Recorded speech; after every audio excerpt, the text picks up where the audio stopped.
ನಾಟ್ಯವನ್ನ ಚೆನ್ನಾಗಿ ಅಭ್ಯಾಸ ಮಾಡಿದಂಥ ಒಂದು ನವದಂಪತಿಗಳು ವನವಿಹಾರಕ್ಕೆ ಹೋಗಿದ್ದಾರೆ. ವನವಿಹಾರ ಮಾಡ್ತಾ ಇರುವಂತಹ ಸಂದರ್ಭದಲ್ಲಿ ಒಂದು ಸಿಂಹ ಅಚಾನಕ್ಕಾಗಿ ಅಟ್ಯಾಕ್ ಮಾಡ್ತದೆ. ಆವಾಗ ಆ ಸಿಂಹದೊಂದಿಗೆ ಹೋರಾಡ್ತಾ ಇರುವಂತ ನಲ್ಲ ಅದರಿಂದ ಅರೆಜೀವ ಹಿಡಿದು ಬಿಡ್ತಾನೆ. ಈ ನಲ್ಲ ನೀಡಿದಂತಹ ಆಘಾತದಿಂದ ಸಿಂಹ ಸತ್ತು ಹೋಗ್ತದೆ. ಆ ಸಂದರ್ಭದಲ್ಲಿ ಅವನ ನಲ್ಲೆ ಬಹಳ ದುಃಖ ಪಡ್ತಾಳೆ. ದುಃಖ ಪಡ್ತಾ ಇರ್ಬೇಕಾದ್ರೆ ನಲ್ಲೆಯಲ್ಲಿ ಹೇಳ್ತಾನೆ, ನನ್ನ ಕೊನೆಯ ಆಸೆ ಅಂತಂದ್ರೆ ನಿನ್ನ ನವರಸಗಳ ಅಭಿನಯವನ್ನು ನೋಡ್ಬೇಕು. ಹೇಗೂ ನಾಟ್ಯ ಕಲಾವಿದ ಇದ್ದೀನಿ, ನೀನು ನವರಸಗಳ ಅಭಿನಯವನ್ನು ನೋಡ್ಬೇಕು ಮತ್ತು ನೀನು ಲೋಕೋತ್ತೀರ್ಣವಾದಂತ ನಾಟ್ಯ ಕಲಾವಿದೆಯಾಗಿ ಮೆರಿಬೇಕು ಅನ್ನೋಂಥ ಆಸೆಯನ್ನು ಇಟ್ಕೊಂಡಂತ ನಾನು ಅದಕ್ಕಾಗಿ ಪೂರಕವಾಗಿ ನನ್ನ ಕೊನೆಯ ಆಸೆಯಾಗಿ ಈ ಅಭಿಪ್ಸೆಯನ್ನು ಇಡ್ತಾ ಇದ್ದೇನೆ ಅಂತ ಹೇಳ್ತಾನೆ. ಅವಳು ನವರಸಾಭಿನಯವನ್ನು ಮಾಡ್ತಾಳೆ. ಗಂಡನ ಈ ಸ್ಥಿತಿ ಅವಳ ಮನಸ್ಸಿನಲ್ಲಿ ಇರ್ತದೆ. ಆದ್ರೂ ಕೂಡ ಪುನಃ ಶೋಕ ಅವಳನ್ನ ಆವರಿಸ್ತದೆ. ಆವಾಗ ನಲ್ಲ ಹೇಳ್ತಾನೆ, ಈ ರೀತಿ ನೀನು ನಿನ್ನ ಕಲಾಭಿವ್ಯಕ್ತಿಯನ್ನು ಮಾಡ್ತಾ ಇರುವಂತಹ ಸಂದರ್ಭದಲ್ಲಿ ಶೋಕಿಸಬಾರದು. ತನ್ನದಾದಂಥ ಎಲ್ಲ ನೋವನ್ನು ಕೂಡ ಮರೆತು ತನ್ನ ಕಲೆಯನ್ನು ಅಭಿವ್ಯಕ್ತಿಸಬಲ್ಲಂಥವನೇ ನಿಜವಾದ ಕಲಾವಿದ. ಅದಕ್ಕಾಗಿ ನೀನು ನಿನ್ನ ಕಲೆಯನ್ನ ಅಭಿವ್ಯಕ್ತಿಸು ಅಂತ ಹೇಳಿ ಹೇಳ್ತಾನೆ. ಹೀಗೆ ಅವಳು ಕಲೆಯನ್ನು ಅಭಿವ್ಯಕ್ತಿಸ್ತಾ ಶೃಂಗಾರಾದಿ ಶಾಂತದವರೆಗೆ ಒಂದೊಂದೇ ರಸವನ್ನ ಅಭಿವ್ಯಕ್ತಿಸ್ತಾ ಇರಬೇಕಾದ್ರೆ ಕೊನೆಯಲ್ಲಿ ಶಾಂತರಸ ಶಾಂತವನ್ನು ಅಭಿನಯಿಸ್ತಾ ಇರಬೇಕಾದ್ರೆ ಅವಳನ್ನೆಲ್ಲ ಕೂಡ ಶಾಂತನಾಗ್ತಾನೆ. ಈ ಘಟನೆಯನ್ನ ಆಧರಿಸಿ ಕಲೆ ಇರಬೇಕು. ಇಲ್ಲಿ ಚಿತ್ರಕಲಾವಿದರಾದಂಥ DKS ವರ್ಮಾ ಅವರಿಗೆ ಕೇಳ್ಕೊಳ್ಳುವುದೇನೆಂದ್ರೆ, ಒಂದೇ ಶರೀರ, ಕಲಾವಿದನ ಶರೀರ, ಅದಕ್ಕೆ 9 ಮುಖಗಳು, ಒಂದೊಂದು ಮುಖದಲ್ಲಿ ಒಂದೊಂದು ರಸ ಅಭಿವ್ಯಕ್ತ ಆಗುವಂತೆ ಚಿತ್ರವನ್ನು ಬರೀಬೇಕು ಅನ್ನೋದು. ಹಾಗೂ ಗಣೇಶ್ ಅವರು ಒಂದೊಂದು ರಸಕ್ಕೆ ಒಂದೊಂದು ವಾಕ್ಯವನ್ನಾದರೂ ಬರಿಬಹುದು ಅಥವಾ ಒಂದು ಚುಟುಕಾಗಿ ಇಡಬಹುದು. ಅದನ್ನ ಭಾಗವತರು ರಸೋಚಿತವಾದಂತಹ ರಾಗಗಳನ್ನು ಸಂಯೋಜಿಸಿ ಹೇಳಿದರು.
ಔಚಿತ್ಯಕ್ಕೆ ಭಂಗ ಬಾರದಂತೆ ಯಥಾಮತಿ ಪ್ರಯತ್ನಿಸಿದ್ದೇನೆ.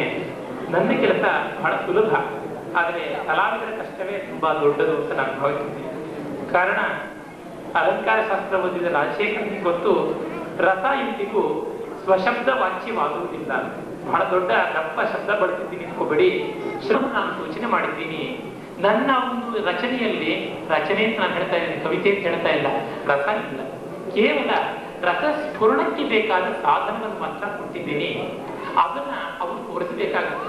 ನಾನು ರಸ ಇದ್ದಂತೆ ಮಾಡಬೇಕು ಅಂತಂದ್ರೆ 9 ಬೇರೆ ಬೇರೆ ಪದ್ಯಗಳನ್ನು ಬರೀಬೇಕಾಗುತ್ತೆ.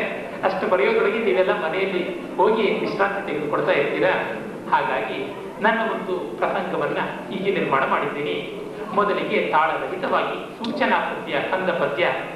ವನ ವಿಹರಣಕ್ಕಿಂತ ಆಗತ ನವದಂಪತಿ ನಲಿಯೆ ಬರಲದು ಪಂಚಾತ್ಯಂ ಬವರದೆ ಗೆಲಿದು ಪತಿ ಬಲ್ ನವೆಯಲ್ಕ ಕಾಂತ ಕಾಂಕ್ಷೆಯಂ ಸತಿ ಸನಿಪಳು. ಅವರು ವಿಸ್ತಾರವಾಗಿ ಹೇಳಿದ ಪೀಠಿಕೆಯನ್ನ ನಾನು 4 ಸಾಲಿಗೆ ಸಂಗ್ರಹ ಮಾಡಿದ್ದೆ. ವನ ವಿಹರಣಕ್ಕೆ ನವದಂಪತಿಗಳು ಬಂತು, ಇನ್ನೇನು ನಲಿತಾ ಇದ್ದಂತೆ ಸಿಂಹವೊಂದು ಬಂತು. ಅದರೊಂದಿಗೆ ಸೆಳೆಸುವಾಗ ಗೆಲ್ಲಿದರೂ ಕೂಡ, ಸಿಂಹವನ್ನ ಗೆದ್ದರೂ ಅವನು ಕಾಂತ ಬಸವಳಿದ. ಆಗ ಅವನ ಅಪೇಕ್ಷೆಯಂತೆ ಅವರು ನವರಸ ಪ್ರದರ್ಶನಕ್ಕೆ ಆರಂಭ ಮಾಡಿದಳು. ಇಲ್ಲಿ ದುಃಖ ಅನ್ನುವುದು, ಶೋಕ ಅನ್ನುವುದು ಸ್ಥಾಯಿ ಭಾವ, ಶೃಂಗಾರ, ವೀರ, ಕಾರುಣ್ಯ, ಅದ್ಭುತ, ಹಾಸ್ಯ, ಭಯಾನಕ, ಬೀಭತ್ಸ ಮೊದಲಾದ ಸಂಚಾರಿ ಭಾವ. ಅಂದ್ರೆ ಪ್ರತಿಯೊಂದು ಮಾಡುವಾಗಲೂ ಪಲ್ಲವಿಯಾಗಿ ಶೋಕ ಬರಬೇಕು. ಹೀಗಾಗಿ ರಸ ಕೆಲವೊಮ್ಮೆ ಸಂಚಾರಿ ಭಾವವೂ ಆಗುತ್ತೆ ಅಂತ ಭರತ ಹೇಳ್ತಾನೆ. ಸ್ಥಾಯಿ ಭಾವಕ್ಕೆ ಮಾತ್ರ ರಸವಾಗುವಂತ ಸ್ಥಿತಿ ಉಂಟು ಅಂತ ಅಲಂಕಾರಿಕರು ಹೇಳಿದ್ರು. ಭರತ ಹೇಳ್ತಾನೆ ಸಂಚಾರಿಗಳು ಕೂಡ ಪುಷ್ಟಿ ಬಂದಾಗ ಅವು ರಸ ಅನುಭವವನ್ನ ಪಡೆಯುತ್ತಿವೆ. ಭೋಜರಾಜ ಕೂಡ ಹೋಗ್ತಾನೆ, 40 ಕಾಣುತ್ತೆ.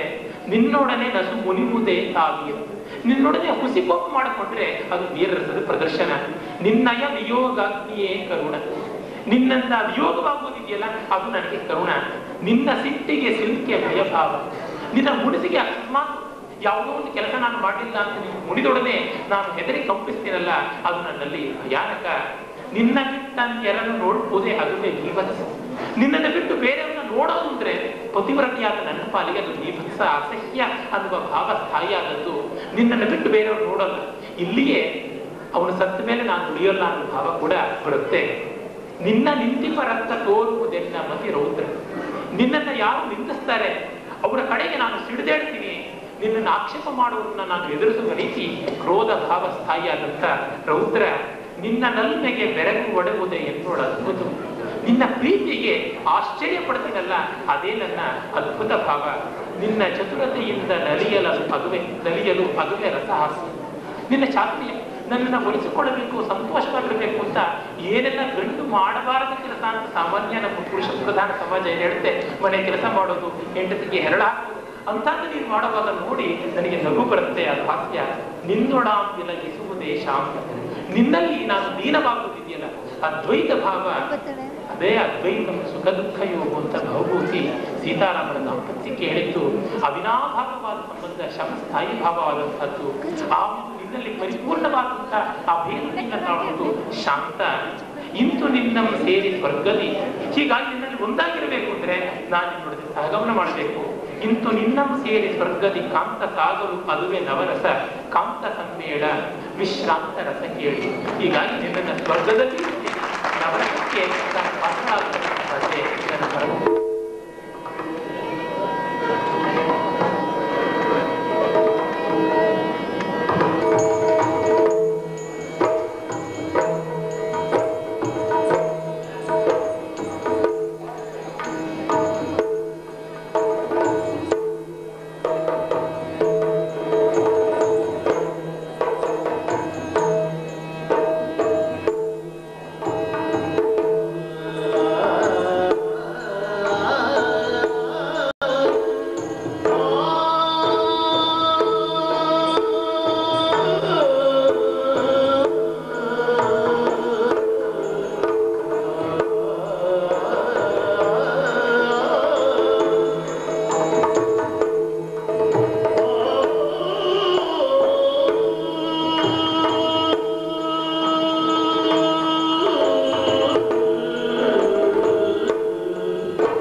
ಶೃಂಗಾರ ರಸ.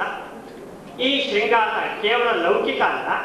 ಯಾವ ಅಕ್ಕ ಮಹಾದೇವಿ, ಮೀರಾ ಇವರೆಲ್ಲ ಇದರಿಂದ ಮೋಕ್ಷವನ್ನು ಕಂಡರೋ ಅಂಥ ರಾಧಾ ಮಾಧವರ ಶೃಂಗಾರವಾಗಿದೆ. ಇಲ್ಲಿ ರಾಧೆ ಮತ್ತು ಅನೇಕ ಸ್ತ್ರೀಯರೊಟ್ಟಿಗೆ ಶ್ರೀಕೃಷ್ಣ ವಿಹರಿಸ್ತಾನೆ. ಹಾಗಾಗಿ ಕೃಷ್ಣನಿಗೆ ಒಂದು ಅನಿವಾರ್ಯತೆ ಏನಂದ್ರೆ, ಅಲ್ಲೆಲ್ಲ ತಾನು ಈಗೀಗ ಬರ್ತೇನೆ ಅಂತ ಅವರಿಗೆಲ್ಲ ಸುದ್ದಿ ಕಳಿಸಬೇಕು, ಸಂಕೇತ ಸ್ಥಳಗಳು ಬೇಕು. ಹಾಗೆ ಕೃಷ್ಣ ಸೂಚನೆ ಕಳಿಸಿದ್ದಾನೆ, ರಾಧೆಗೆ ಒಂದು ಸಂಕೇತ ಸ್ಥಳವನ್ನ ಕೊಟ್ಟಿದ್ದಾನೆ. ಇಲ್ಲಿ ಒಂದು ಅವಧಾನಿಗಳಿಗೆ ನಿಬಂಧನೆ ಏನಂದ್ರೆ, ಆ ಸಂಕೇತ ಸ್ಥಳದಲ್ಲಿ ಕೃಷ್ಣನಿಗಾಗಿ ಎಲ್ಲ ಸಿದ್ಧತೆಗಳನ್ನು ನಾನು ಮಾಡ್ತಾ ಇರುವ ಪದ್ಯಗಳಾಗಬೇಕು. ಅವನಿಗೆ ಅವನು ಬರ್ತಾನೆ ಅಂತ ಇವಳು ಸಿದ್ಧತೆ ಆಗ್ತಾ ಇದ್ದಾಳೆ, ಶೃಂಗರಿಸಿಕೊಳ್ತಾ ಇದ್ದಾಳೆ, ಇನ್ನು ಹಾಸಿಗೆ ಇತ್ಯಾದಿಗಳನ್ನೆಲ್ಲ ಸಿದ್ಧಗೊಳಿಸ್ತಾ ಇದ್ದಾಳೆ. ಇಲ್ಲಿ ಪೂರ್ವದಲ್ಲಿ ಅವಳ ಸ್ಥಿತಿಯನ್ನು ವರ್ಣಿಸುವ ಒಂದು ಮಾಲಿನಿ ವ್ರತದ ಒಂದು ಪದ್ಯ ಆಗ್ತದೆ. ನನ್ನ ಪ್ರಶ್ನೆ ಏನಂದ್ರೆ, ಸತ್ಯವಾಮಿ ರುಕ್ಮಿಣಿ ಇಬ್ರು ದ್ವೇಷರು ಸಾಮಾನ್ಯ, ಸವತಿ ಮಾತ್ಸರ್ಯ. ಆದ್ರೆ ಏನೋ ಒಂದು ದಿವಸ ಇಬ್ರು ಸೇರ್ಬಿಟ್ಟಿದ್ದಾರೆ. ಅಲ್ಲಿಗೆ ಕೃಷ್ಣ ಬರ್ತಾನೆ. ಕೃಷ್ಣನಿಗೆ ಇಬ್ಬರನ್ನು ಕಾಯ್ಕೊಳ್ಬೇಕು. ಹಾಗಾಗಿ ಬಂದು ಒಬ್ಬಳ ಹಿಂದಿನಿಂದ ಕಣ್ಣು ಮುಚ್ಚಿದ್ದಾನೆ, ಮತ್ತೊಬ್ಬಳ ಕಪೋಲವನ್ನ ಚುಂಬಿಸಿದ್ದಾನೆ. ಅವಳಿಗೆ ಗೊತ್ತಾಗದ ಹಾಗೆ ಈ ಚಿತ್ರವನ್ನ ಬಿಡಿಸಬೇಕು. ಯಕ್ಷಗಾನ ಕಲಾವಿದರಿಗೆ ನನ್ನ ನಿಬಂಧನೆ ಏನಂದ್ರೆ, ಇಲ್ಲಿ ಕೃಷ್ಣನ ನೆನಪುಗಳನ್ನೆಲ್ಲ ಮಾಡಿಕೊಳ್ತಾ ಅವಳು ಸಿದ್ಧತೆ ಮಾಡಿಕೊಳ್ತಾ ಇರ್ತಾಳೆ. ಆದರೆ ಆ ನೆನಪು ಮಾಡಿಕೊಳ್ಳುವಾಗ ಗತದಿನಲ್ಲಿ ಕೃಷ್ಣನೊಟ್ಟಿಗೆ ವಿಹರಿಸಿದಂತ ನೆನಪುಗಳು ಮಾಡಬೇಕಿದ್ರೆ ಕೇವಲ ರಾಧೆ ಮಾತ್ರ ಅಭಿನಯಿಸಬೇಕು, ಕೃಷ್ಣ ಬರಬಾರದು. ಕೃಷ್ಣ ಅಲ್ಲಿದ್ದ ಸನ್ನಿವೇಶಗಳು ರಾಧೆಯ ಅಭಿನಯದಲ್ಲಿಯೇ ಅದು ವ್ಯಕ್ತವಾಗಬೇಕು ಅಂತ ನನ್ನ ಆಶಯ. ವಾಸಕ ಸಜ್ಜಾ ಸ್ಥಿತಿಯನ್ನು ಬಯಸ್ತಾ ಇದ್ದಾರೆ ಅಷ್ಟನಾಯಕಿಯರಲ್ಲಿ. ಪ್ರೀತಿಯ ಕಾಂತನ ನಿರೀಕ್ಷೆಯಲ್ಲಿ ಇರ್ತಕ್ಕಂಥ ನಾಯಕಿ ವಾಸಕ ಸಜ್ಜೆ ಆ ಚಿತ್ರಣವನ್ನು ಅಂತ ಇಚ್ಛೆ ಪಟ್ಟಿದ್ದಾರೆ. ಅದನ್ನ ಮೊದಲಿಗೆ ಮಾಲಿನಿ ಮತ್ತು ಅಷ್ಟಕಾಲದಲ್ಲಿ ನಿರ್ಮಾಣ ಮಾಡ್ತೀನಿ, ಮತ್ತೆ ಬಿಡುಗಡೆ ಕೊಡ್ತೀನಿ.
ಸಮುದಾಯ ಪ್ರವೇಶದ ಕಾಲದಲ್ಲಿ ಬರೆದದ್ದು ಅಂತ.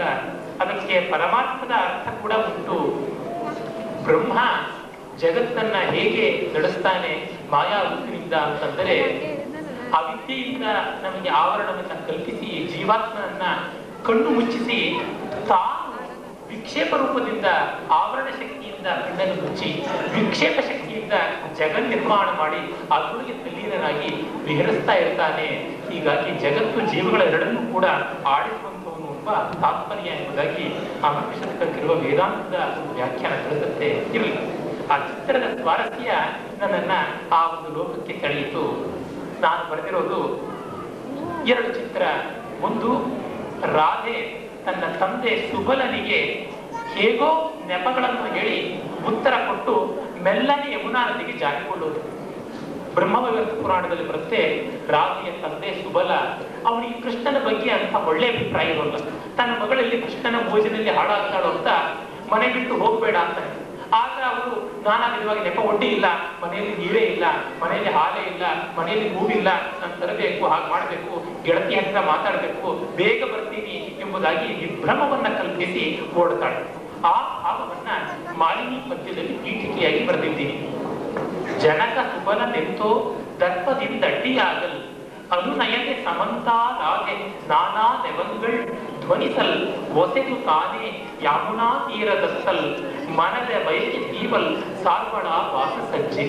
ಈ ವಾಸಸಜ್ಜೆ ವಾಸಕ ಸಜ್ಜೆ ಎರಡು ಮುಂದೆ. ಅಕ್ಕ ಪ್ರತ್ಯಯ ಬಂದ್ರೆ ಚಿಕ್ಕ ಮನೆ, ಪ್ರೀತಿಯ ಮನೆ ಅಂತ ಅರ್ಥ.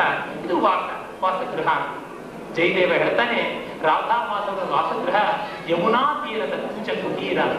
ಯಮುನಾ ತೀರದಲ್ಲಿ ಸರಸಿಯ ರಸಿಕರಿಗೆ ಹೇಳಲೇಬೇಕಿಲ್ಲ, ಬೇಕಾದಷ್ಟು ನಿಕುಂಜಗಳು, ಕುಟೀರಗಳು, ಬಿದಿರಿನ ಬೆಳೆಗಳು ಯಥೇಚ್ಛವಾಗಿ ಕಾಣುತ್ತವೆ. ತಂದೆಯನ್ನ ಹೇಗೋ ಅನ್ವಯಿಸಿ ಅವನ ದರ್ಪದಿಂದ ಹೋಗ್ಬೇಡ, ಮನೇಲೇ ಇರು ಅಂದ್ರೆ ಮನೆ ಒಳಗಿನ ಕೆಲಸ ಅಲ್ಲ, ಇಂಡೋರ್ ಅಲ್ಲ, ನನಗೆ ಔಟ್ಡೋರ್ ವರ್ಕ್ ಇದೆ ಅಂತ ಹೇಳ್ಬಿಟ್ಟು ಜಾಣ್ಮೆಯಿಂದ ಕೂಡ ತೆಗೆದುಕೊಂಡು ಹೊರಟೋಗ್ತಾಳೆ. ಹಾಗೆ ಹೋಗಿ ಆ ಯಮುನಾ ತೀರದ ಬಳಿ ನಿಂತುಕೊಂಡು ಅವಳು ಆ ಕೊಡದೊಳಗೆ ತನ್ನ ಒಡವೆ ವಸ್ತ್ರ ಎಲ್ಲ ಹಾಕಿಕೊಂಡು ಬಂದಿರ್ತಾಳೆ. ಜೊತೆಗೆ ಅದರೊಳಗೆ ಬೆಣ್ಣೆ ಮುದ್ದೆ ಒಂದು ಡಬ್ಬಿ ಕೂಡ ಇಟ್ಟಿರ್ತಾಳೆ.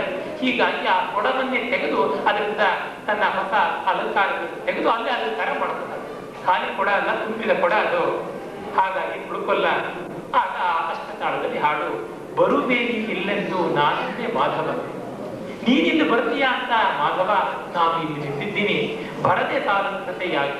ಈ ಸಾಲಂಕತೆ ಎನ್ನುವ ಒಂದು ಸಾಲಿಗೆ ಅವರು ತಮ್ಮ ಕಲ್ಪನಾನುಸಾರವಾಗಿ ಸರ್ವಾಲಂಕಾರದ ಒಂದು ವಾಸಸಜ್ಜೆಯ ವಿಶೇಷ ಲಕ್ಷಣ ಅದನ್ನು ಮಾಡಬಹುದು.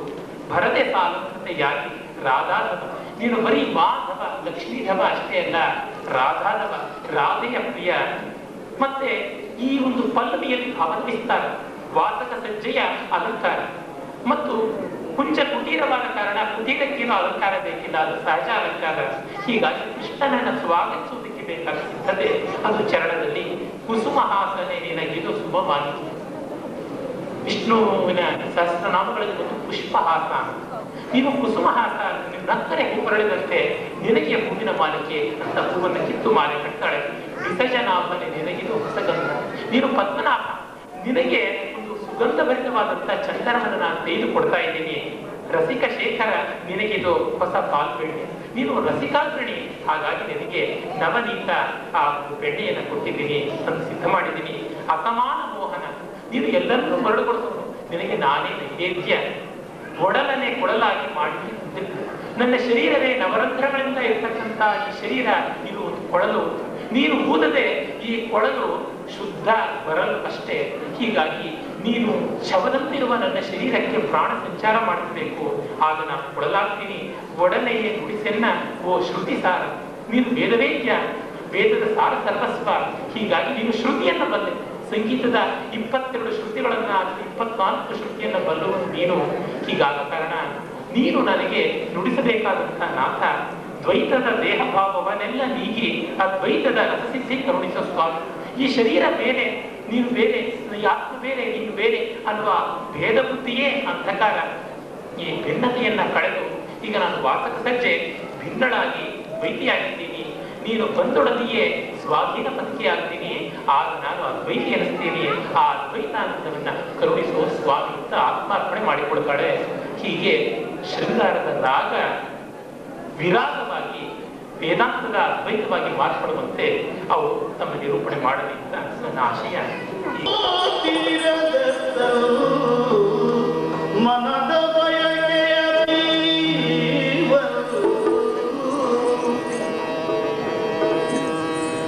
ಮನದ ಬಯಕೆಯ ಜೀವನು ಸಾವಳ ವಾಸವ ಸಜ್ಜ ಮನದ ಬಯಕೆಯ ಜೀವನು ಸಾವಳ ಮನದ ಬಯಕೆಯ ಜೀವನು ಸಾವಳ ಸಾವಳ ವಾಸವ ಸಜ್ಜ ಮನದ ಬಯಕೆಯ ಜೀವ ಸಾವಳ ವಾಸವ ಸಜ್ಜ ಸಾವಳ ವಾಸವ ಸಜ್ಜ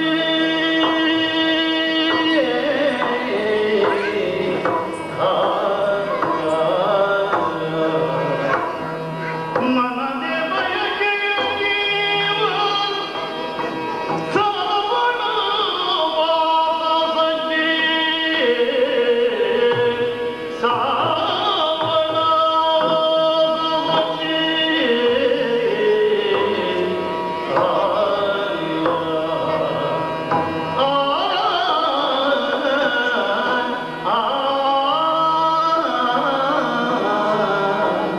ವಾಸವ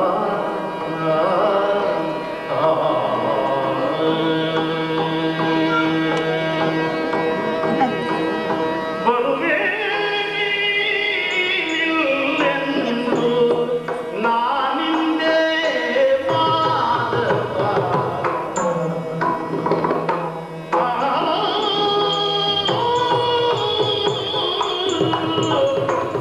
ಬರುವೆ ನೀನೆಂದು ನಾನಿಂದೆ ಮಾಧವ ಬರುವೆ ನೀನೆಂದು ಬರುವೆ ನೀನೆಂದು ನಾನಿಂದೆ ಮಾಧವ ಬರುವೆ ನೀನೆಂದು ಬರುವೆ ನೀನೆಂದು ನಾನಿಂದೆ ಮಾಧವ ನಾನಿಂದೆ ಮಾಧವ ನಾನಿಂದೆ ಮಾಧವ ಬರದೆ ಸಾಲಂತತೆಯಾಗಿ ನಾನಿಂದೆ ಮಾಧವ ಬರದೆ ಸಾಲಂತತೆಯಾಗಿ ನಾ ಬರದೆ ಸಾಲಂತತೆಯಾಗಿ ನಾ ಬರದೆ ಸಾಲಂತತೆಯಾಗಿ ಮಾಧವ ನಾನಿಂದೆ ಬರದೆ ಸಾಲಂತತೆಯಾಗಿ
Hey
ಸ್ಥಳದಲ್ಲಿ ಬೆಳೆದ ಹೂವು ತಾನು ತನ್ನ ಕಂಪನ್ನು ಬೀರುವ ರೀತಿ ಶಿರಸಿಯ ಗಡಿಕೈ ಬೈರುಂಬೆಯ ತರುಣ ಸದಾಚಾರಿ, ಗುರು ಹಿರಿಯರಲ್ಲಿ ಆಸಕ್ತನಾದ ಶ್ರದ್ಧಾಳು, ಸ್ವಯಂ ಸಂಗೀತ, ಸಾಹಿತ್ಯ ಮತ್ತು ಚಿತ್ರಕಲೆಗಳಲ್ಲಿ ತುಂಬಾ ಆರ್ದ್ರವಾದಂತಹ ಅನುಭವವುಳ್ಳಂತಹ ವ್ಯಕ್ತಿ ವಿನಯ್ ಹೆಗಡೆ.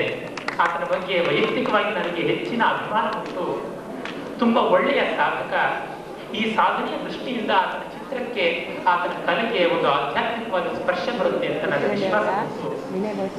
ಹಾಗಾಗಿ ಆತ ಕೆಲವೇ ದಿನಗಳಲ್ಲಿ ವರ್ಮಾ ಅವರ ಚಿತ್ರದ ಸೂತ್ರ ರೀತಿಯನ್ನ ನೋಡಿ ಮುಗ್ಧನಾಗಿ ಅದನ್ನು ಅಳವಡಿಸಿಕೊಂಡಿದ್ದಾನೆ. ಆ ಗುರುವಿಗೆ ಒಳ್ಳೆಯ ಶಿಷ್ಯನಾಗ್ತಾನೆ ಅನ್ನೋರಿಗೆ ಸಂದೇಹವಿಲ್ಲ. ಆತ ನಮಗೆಲ್ಲರಿಗೂ ಒಂದು ಸವಾಲು ಕೊಡ್ತಾನೆ. ಹೀಗೆ ನಮ್ಮ ಕಾವ್ಯ, ಚಿತ್ರ, ಯಕ್ಷನೃತ್ಯ ಮೊದಲಾದ ಕಾರ್ಯಕ್ರಮಗಳಲ್ಲಿ ನಾವು ಬಯಸುವುದೇನೆಂದರೆ ಕಲಾವಿದರನ್ನ ನೋಡುವುದಷ್ಟೇ ಅಲ್ಲ, ತಾವು ಕಲಾವಿದರ ಅಪೇಕ್ಷೆ ಪಡ್ತಾ ಸ್ವಾಗತಿಸ್ತೀವಿ.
ಅದ್ಭುತವಾಗಿ ಯಕ್ಷಗಾನೀಯವಾದ ಶೈಲಿಯಲ್ಲಿ ವಿನಯೋಜ್ವಲವಾದ ಚಿತ್ರ ಅವನ ವ್ಯಕ್ತಿತ್ವಕ್ಕೆ ತಕ್ಕಂತೆಯೇ ಇದೆ. ಅದು ನನಗೆ ತುಂಬಾ ಸಂತೋಷದಾಯಕವಾಗಿದೆ. ಇದು ಪ್ರಾಯಶಃ ಕೃಷ್ಣ ಸಂಧಾನದಲ್ಲಿ ದುರ್ಯೋಧನ ಸಿಂಹಾಸನದಿಂದ ಜಾರಿ ಬಿದ್ದಾಗ ಅರಿಯದೆ ಬಿದ್ದಿರಾ ಭಾವ ಅಂತ ಅವನನ್ನ ಎಬ್ಬಿಸಿ ಮೂಲಕ ಅವನು ಏನಾಗ್ತಾನೆ ಏನಾಗಬಾರದು ಅನ್ನೋದನ್ನ ಕೃಷ್ಣ ಹೇಳುವಂತೆ ಇದೆಯೋ ಅನ್ಸುತ್ತೆ. ಅದನ್ನು ನಿರೂಪಿಸ್ತಾರೆ.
ಗಡ ವಿಜಯನ್ ಅಂತೆಯೇ ನೀ ವಿನಯಾಭರಣ ನಿತಾಂತಂ ಮನನೀಯ ಯಶೋ ವಿಭೂಷಣ ಎನಿಪುದ ಜಗತ್ತು.